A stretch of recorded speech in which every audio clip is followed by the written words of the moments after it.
Friends అలానే ఇక్కడ కూడా మనకు ఏనా మీవేనా ఏనా పళ్ళతో ఉన్నాయి స్వామి, మలపులతో ఉన్నాయి. ఏం చెప్తున్నారు కాడి రేటు? 110 1,10,000 1,10,000 చెప్తున్నారు. ఈ విధంగా కనిపిస్తుంది మన కాడ అయితే. భరోసా బాగున్నాయి సార్ మీ సేద్యానికి? ఎక్కడి నుంచి వచ్చారు మరి? ఫ్యామిలీ వాసెస్ పక్కన పల్లెనా? Family vases. ఇది ఒక్క జతనే ఇంకేం తెచ్చినారా? ఈ కాడితో పాటు ఇది ఒకటి సింగిల్ సోమే. ఇది ఆ పక్క వస్తుంది కిలారిది, రెండు పక్కలు వస్తుంది. ఏం చెప్తున్నారు రేటు? 68 68,000గా చెప్తున్నారు. మరి మీ నెంబర్ చెప్పండి సార్. Mobile 76 71 87 04 last 17. ఒకవేళ రైతులు ఎవరైనా సరే ఒక్కటి మాట్లాడుకోవచ్చు సార్ మీ కాడిలో రేట్ వస్తే మాట్లాడుకోవచ్చు.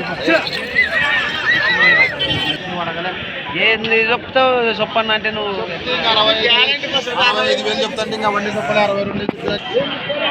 ఈ విధంగా కనిపిస్తున్నాయి కదా ఎద్దులు వెనుక భాగాలు కూడా. అలానే ఇది ఒకటి కాడి ఎద్దు నుంచి మాట్లాడుకోవచ్చు. అలానే ఫ్రెండ్స్ మన సంత వచ్చేసి ప్రతి సోమవారం అరుదుగా సాగే సోమవారం పత్తికొండ ఎద్దుల సంత. Thanks for watching. మరొక కొత్త వీడియోతో మళ్ళీ కలుద్దాం, చూస్తూనే ఉండండి.